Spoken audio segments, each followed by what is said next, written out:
राहुल गांधी पर निशिकांत दुबे का जोरदार पलटवार।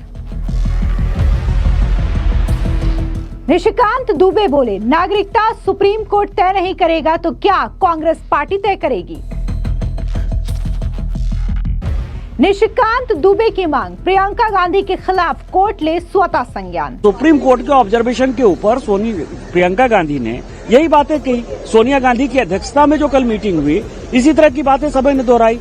कोर्ट संज्ञान नहीं ले रहा है, कोई मीडिया संज्ञान नहीं ले रहा है, कोई एनजीओ संज्ञान नहीं ले रहा है। पिछले दिनों जिस तरीके से सुप्रीम कोर्ट की ओर से राहुल गांधी को कड़ी फटकार लगी, उसके बाद से पूरी कांग्रेस पार्टी बौखला चुकी है। इस बीच कांग्रेस की महासचिव प्रियंका गांधी वाड्रा ने बड़ा बयान दे दिया और ये कह दिया कि कोई जज ये नहीं बताएंगे कि कौन देशभक्त है और कौन देशभक्त नहीं है। जिसके बाद अब बीजेपी के सांसद निशिकांत दुबे ने जोरदार तरीके से पलटवार किया और ये कहा कि नागरिकता यदि सुप्रीम कोर्ट नहीं करेगा तय तो क्या कांग्रेस पार्टी तय करेगी, क्योंकि कांग्रेस पार्टी तो अभी भी उसी जमाने में जीती है जहां पर उन्हें ऐसा लगता है कि वो राज परिवार से आते हैं। दरअसल आपको बता दें कि एक बयान के दौरान निशिकांत दुबे ने कहा कि क्या यह अन्याय नहीं है। इंदिरा गांधी ने अपनी सदस्यता जाने के बाद संविधान की हत्या की, आपातकाल लगाया और यही मानसिकता गांधी परिवार की आज भी दिखाई देती है। मैंने वक्फ पर एक टिप्पणी किया था, उसको लेकर के बयान दिया था, लेकिन मुझे अदालत की अवमानना का सामना करना पड़ा। 6 पन्नों का फैसला आया। एनजीओ से लेकर के बार एसोसिएशन, तमाम जो एनजीओज हैं वो एक्टिव हो गए थे। लेकिन अब जब प्रियंका गांधी वाड्रा ने ये बयान दिया तो लोग कहाँ गए, क्योंकि मैं एक छोटे परिवार से आता हूँ, एक किसान का बेटा हूँ, इस वजह से मुझे टारगेट किया गया। और आज जब सुप्रीम कोर्ट को लेकर के इतना बड़ा बयान प्रियंका गांधी वाड्रा ने दे दिया तो आखिर सुप्रीम कोर्ट जो है वो स्वतः संज्ञान क्यों नहीं लेता। सुनिए क्या कुछ निशिकांत दुबे ने कहा। आपको पता है इसी कोर्ट के चक्कर में इमरजेंसी लागू हो चुकी थी। उनकी दादी जी का जब सदस्यता खत्म हुआ था, निरस्त किया था इलाहाबाद हाई कोर्ट ने, तो 10 जजों को बाईपास करके किसी को जज बना दिया, इमरजेंसी लागू कर दी, संविधान की हत्या कर दी। मैंने क्या कहा था, आप ये समझिए ना कि गरीब के लिए अलग कानून, अमीर के लिए अलग कानून। मैं ग्रामीण बैकग्राउंड से आता हूं तो मैंने भी वक्फ के ऊपर जो है ऑब्जर्वेशन के ऊपर ही तो कमेंट किया था ना। Supreme court bar association, Kapil Sibal, NGO सब एक्टिव हो गए। लेकिन वो राज परिवार की लड़की है, गांधी परिवार की लड़की है, उसके ऊपर न कोई मीडिया बोल रहा है, न कोई एनजीओ बोल रहा है, न बार एसोसिएशन बोल रहा है, न सुप्रीम कोर्ट संज्ञान ले रहा है। मेरे ऊपर तो 6 पेज का जजमेंट दे दिया संजीव खन्ना ने। मैंने क्या कहा था, पार्लियामेंट का कानून बना है और उस कानून के ऊपर जो है आप इस तरह की टिप्पणी क्या करते हैं, आपको जो जजमेंट देना है दे दीजिए, इतना ही तो मैंने कहा था। आज देशद्रोह वाला एक बड़ा विषय है, चीन वाला एक बड़ा विषय है, और सुप्रीम कोर्ट के ऑब्जर्वेशन के ऊपर प्रियंका गांधी ने यही बातें कही। सोनिया गांधी की अध्यक्षता में जो कल मीटिंग हुई, इसी तरह की बातें सभी ने दोहराई।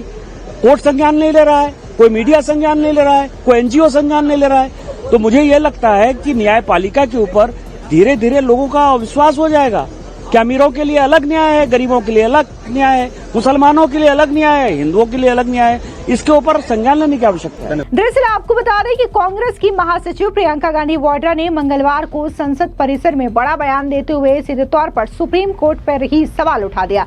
उन्होंने ये कहा कि जज ये तय नहीं करेंगे कि कौन सच्चा भारतीय है और कौन नहीं। आप भी सुनिए क्या कुछ प्रियंका गांधी वाड्रा ने कहा था। कौन सच्चा भारतीय है, कौन सच्चा भारतीय नहीं है, ये तो मुझे लगता है कि मतलब न्यायपालिका के प्रति पूरे आदर के साथ कह रही हूँ कि ये तो उनके दायरे में नहीं होता डिसीजन। ये कोई जस्टिस तो नहीं तय करेंगे। अब जिस तरीके से प्रियंका गांधी वाड्रा का ये बयान सामने आया है, उसके बाद से ही राजनीति काफी ज्यादा तेज हो चुकी है। बीजेपी लगातार इस पर पलटवार कर रही है, लेकिन इसमें खास मायने जो रखता है वो है निशिकांत दुबे का बयान, क्योंकि पिछले दिनों जिस तरीके से वक्फ को लेकर के टिप्पणी की गई थी निशिकांत दुबे की ओर से, उसके बाद से पूरा का पूरा विपक्ष जो है वो निशिकांत दुबे और बीजेपी को टारगेट कर रहा था कि कैसे निशिकांत दुबे ने कोर्ट की अवमानना की है। जिसके बाद तमाम बार एसोसिएशन से लेकर के कपिल सिब्बल और कई सारे ऐसे एक्शंस जो हैं वो निशिकांत दुबे के खिलाफ लिए गए। लेकिन आज जब प्रियंका गांधी वाड्रा ने इतना बड़ा बयान दे दिया है तो कोई भी विपक्षी लीडर इसको लेकर के बयान नहीं दे रहा है। इस बीच बार काउंसिल ऑफ इंडिया के चेयरमैन और बीजेपी के नेता मनन कुमार मिश्रा का बयान भी सामने आया। किस तरीके से उन्होंने प्रियंका गांधी वाड्रा के इस बयान पर पलटवार किया, सुनिए। बहुत ही दुखद है प्रियंका गांधी जी का बयान, जो गोगोई बयान दे रहे हैं कांग्रेस के लोग और बाकी लोग, ये इससे बड़ा दुखद कुछ हो नहीं सकता है। It's a contempt of the court, ये एकदम ग्रॉस कंटेम्प्ट है कोर्ट का। न्यायालय ने एक वजह जान के, आप राहुल जी जाके नापने गए थे कि 2000 किलोमीटर स्क्वायर किलोमीटर उसका ये हो गया है, इंची टेप लेके वो वहां नापने गए थे क्या?